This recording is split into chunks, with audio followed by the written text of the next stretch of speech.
Hello दोस्तों, मैं अनु पटेल देहाती लोकगीत चैनल में आप सभी का स्वागत करती हूँ। और एक होली गीत सुनाने जा रही हूँ। श्री रामचंद्र भगवान के साथ होली कैसे खेलते हैं अयोध्या में, उसके बारे में सुनिए आप लोग ध्यान से गीत। खेलो खेलो रे राम संगे फागे अवधे में, भरे रे कटोरा रंगे केसरिया। खेलो खेलो रे राम संगे फागे अवधे में, भरे रे कटोरा रंगे केसरिया। यारे कई मने केसरी घोरी अवधे माँ, कई मने केसरे घोरिया। सखी कई मने केसरे घोरी अवधे माँ, कई मने केसरे घोरी। यारे कई मने उड़त गुलाल अवधे माँ, भरे रे कटोरा रंगे केसरिया। सखी कई मने उड़त गुलाल अवधे माँ, भरे रे कटोरा रंगे केसरिया। खेलो खेलो रे राम संगे फागे अवधे माँ, भरे रे कटोरा रंगे केसरिया। सखी नौ मन केसरे घोरी अवधे माँ, नौ मन केसरे घोरी ना। सखी नौ मन केसरे घोरी अवधे माँ, नौ मन केसरे घोरी ना। यारे दस मन उड़त गुलाले अवधे माँ, भरे रे कटोरा रंगे केसरिया। यारे दस मन उड़त गुलाले अवधे माँ, भरे रे कटोरा रंगे केसरिया। चलो खेलो रे राम संगे फागे अवधे माँ, भरे रे कटोरा रंगे केसरिया।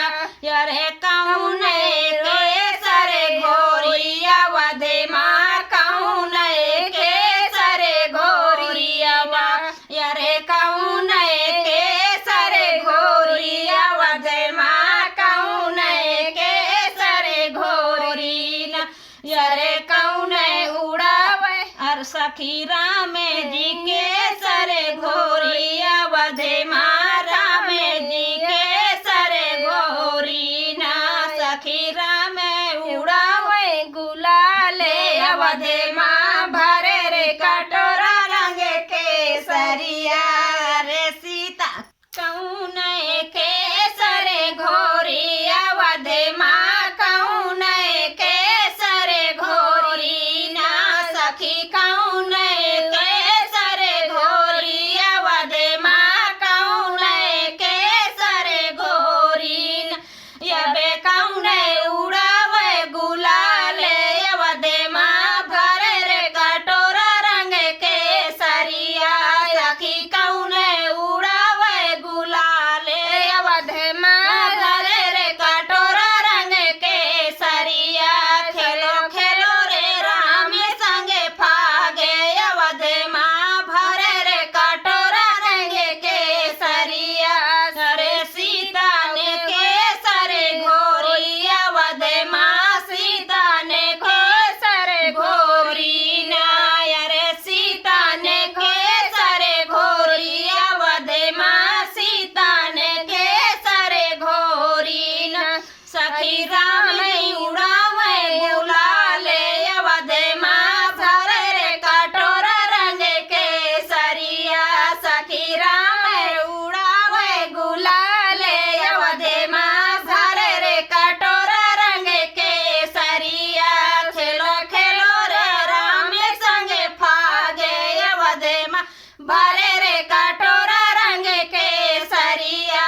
खेलो खेलो रे राम संगे फागे अवधे माँ, भरे रे कटोरा रंगे केसरिया।